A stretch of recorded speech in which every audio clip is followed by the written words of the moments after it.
Hi everyone, this is Jiggie, a portrait and wedding photographer from the Philippines, and welcome to the channel. So in this video, I will be discussing 5 habits that you need to develop in order for you to become a better photographer.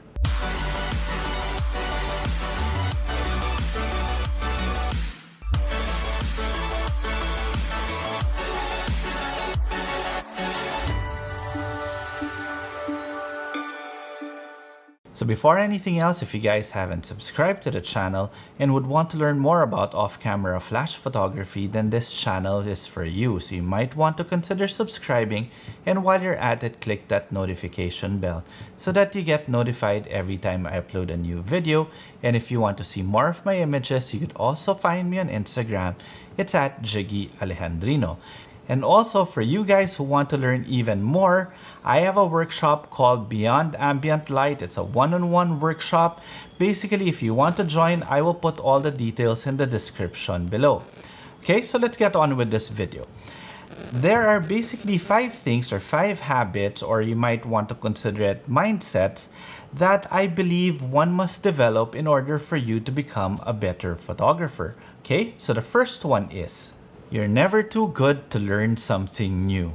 Basically, photography is always about constant learning. No matter who you are in the field or who you are in your specific field, it's never really too late, or you're never really too good to learn something new. Now, it's not just about developing or adapting to the trend, but rather, there's some new techniques here and there that you might pick up from somebody who may have less experience than you. It's just a matter of keeping an open mind. Like personally, even though I create a lot of content here in YouTube, I actually do watch a lot of content also in YouTube, because there's some great photographers out there that are just doing things that are revolutionary, or doing things that are making life even simpler. Some techniques that they're sharing, sometimes I adapt it to my own workflow. But the most important thing is that your mindset is that it's always best to really just approach something as if you were a beginner, so that you've got fresh eyes, you want to learn something, the enjoyment of photography is still there, or rather basically just that drive to become better. Because if you do believe that you're so good already and the drive isn't there, then maybe you'll stagnate. But then for me personally, I'm like my I'm like my harshest critic, so it's very difficult for me to actually stop learning. So well, yeah, that's basically it. Again, you're never too good to learn something new. Okay, number 2. Shoot as often as you can, and not just with your camera. Okay, shooting doesn't necessarily mean you have a camera and you're taking pictures. One thing with photography is that you have to understand light, or you have to understand what makes something beautiful. So in order for you to be able to understand that, you don't necessarily have to have your camera with you all the time. It's a matter of being very observant, understanding what makes something beautiful, understanding why light is doing that, or why light is making this particular scene beautiful. You can't say, let's say, for example, oh, how I wish I had my camera with me during that time, when you could actually take a mental note. Your camera is your eye. Take a mental note on why that particular scene was beautiful. Take a mental note of it. Take a shot in your head, and say, one of these days, I'm actually going to be able to replicate that with my camera and with my artificial light. So it's not just necessarily just because you don't have your camera, you're not being a photographer anymore. Well, if you want to take it very literally, you always have a camera with you, which is actually your phone. But for me, that's such a cliche already that it doesn't really matter if you have a camera or not. If you want to improve in your photography skills, you are always going to be observant to what's happening around you, and you always have to understand what makes things beautiful. So even without your camera, you should actually still be shooting. Okay? So number 3, always have a game plan. So whether you're just starting out or you're a seasoned professional photographer, you always have a game plan. You should always have a game plan, especially if it is a commissioned work. Now, unlike number 2, when you're actually just going around and practicing your photography, there will come a time in which you actually have to do something for a client. Now, when you're actually shooting and you're actually using other people's time and talent and sometimes treasure, it's always best that you proceed with it with an actual game plan. You can't just say, I'm going to go to this place and I'm going to shoot. I'm going to rely on my skill. I don't need to plan anything. I don't need to plan the stylist. I don't need to plan the makeup. I don't even need to know how the location looks like. You know, sometimes you could get away with that, but for me personally, if you want to get better, you have to be prepared, and being prepared means that you have a game plan. In other words, you'll know what lights to bring, more or less what types of modifier to bring, what camera, what lens.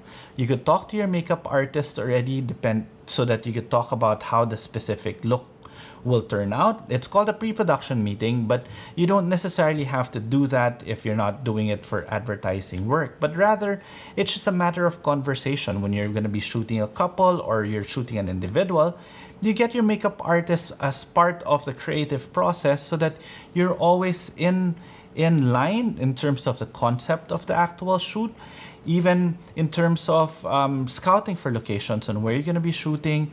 Let's say even just randomly, like a hobbyist would say, I want to be able to shoot in this street. So you have to come in with a specific vision of how you want to shoot that street, and you're actually gonna relay that vision to your subject and to your makeup artist, or the person who's doing the makeup of your subject. Even if you don't have a makeup artist, you could tell your subject, hey, put on a little bit of makeup to match this scene, and then wear something that would actually match that scene. So it's always best to have that game plan. So with that, you're actually making yourself more comfortable while you're shooting, therefore making you a better photographer, because the more confident you are shooting, the better your images will be. And number 4, never say that an image is good enough. Okay? What do I mean by that? I've often heard it from a lot of amateur photographers or hobbyists. They'll be saying, oh, wow, nice. Oh, that's good enough. All right, that image is good enough. That image is good enough. The light is good enough. The styling is good enough. The pose is good enough. The smile is good enough.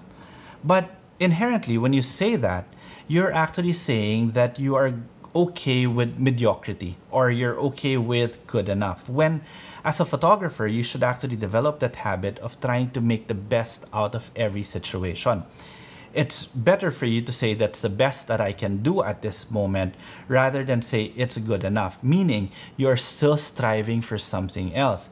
In other words, if you feel that at that particular moment you felt that you may have been you may not have brought out the best from that scene, or may have not brought out, or you didn't bring out your A game, it means that you, for the next image, you will actually try to make it better. Or at that particular moment, you could even take a step back and say, what am I doing wrong? Why is it just good enough? Why doesn't it give me that wow feeling? Why doesn't it give me that excitement after taking that photo? For me personally, it is when I'm actually shooting, and pardon the French, but basically when I'm shooting and I say some really bad words while I am shooting, or maybe I'm just like in my head, I'm like, this is it. Then that's the time that I would say that I can actually move on to the next location or the next layout, because I don't think that the image is good enough, but I think that the image that I got was in line with the vision of what I wanted to take. And last but not the least, always be open to critique. It goes back to the first thing that I said, that you're never really too good to learn something new. At the same time, it's always best to have other people look at your work. It doesn't have to be a formal portfolio review. It could just be as simple as maybe posting it in an international group in which no one really knows you. Because people will have their own personal opinions. And it's always good to be critiqued by people who may not be your peers, but could see something that you don't see. I love doing that personally. It's like, I love making people look at my images who are non-photographers, because they don't really look at the technical aspect of things, but rather they look at the picture in its entirety. Like, I'll give you a very good example. Like, when I was starting out with photography and I would show pictures that I would take to my mom, the first thing my mom would tell me was that, how come the images are blurred? And I'm like, how can it be blurred? It's tack sharp. And what she was referring to was actually the bokeh, or the background blur. In their eyes, they weren't really used to that, because during their generation, the bokeh wasn't really as prevalent as now. And a lot of people have actually been shooting with a lot of bokeh, but I get her reasoning that why are you shooting it blurred when I want to be able to see the background also? Because there's really no point in shooting, let's say, a picture traveling while and blurring out, let's say, the pyramids in the back. But again, those are the little things that a lot of people might actually just take with a grain of salt and not really think about it and say, oh, she doesn't know what she's talking about. But for me, I actually like listening to those critiques, especially of non-photographers, because they are my target market. They are my audience. In other words, when I'm shooting weddings, they need to be able to relate to the images. They won't see the technique of the light. They won't see the beauty of the lens. They won't see the sharpness. They won't see that. They just see the emotion that you're trying to portray in that particular image. Now, in terms of other photographers actually giving you critique, there's some newbie photographers, or yeah, you can't take away those trolls who just love critiquing and saying things about your image even though they don't have the portfolio to back it up. But it doesn't really matter whether they are all entitled to their own opinion. Now it is up to you to whether or not to be defensive about your work, or rather look at what they're saying and ask yourself, are they actually saying something that makes sense? Now, for me personally, it is something that happens also when I post an image. I already know that there's something wrong with it, like this particular arm was off, this foot was off. And I would actually enjoy it when people say that this foot could have been put in, you could have done this one with the arm. You know, it's just a validation of something that image could have even been better. Okay, so it doesn't necessarily mean just because it comes from a seasoned professional and the opinion of just a newbie photographer that you should take the opinion of a seasoned professional more than that of a newbie photographer. For me, it's really just about how you interpret what they are saying, and therefore developing that habit of being able to see on how you can actually improve your image. Okay, so those are just 5 things that I wanted to share that I believe that if you develop that habit or that mindset will make you a better photographer. And just to recap, the first one is you're never too good to learn something new. Second one is always to keep shooting even if you don't have your camera. Number 3 is always have a game plan. Number 4, never accept good enough as good enough. And number 5, always be open to critiques. So if you have any comments or suggestions with regard to this video, feel free to leave them in the comment section below. And if you did enjoy this video, please do subscribe to the channel. And while you're at it, click that notification bell so that you get notified every time I upload a new video. Now, if you want to learn more about off-camera flash photography, my Beyond Ambient Light workshop is available now. It's a one-on-one online workshop, and the details are in the description below. And again, if you want to see more of my images, you could always find me on Instagram. It's at Jiggie Alejandrino. Okay, till the next video.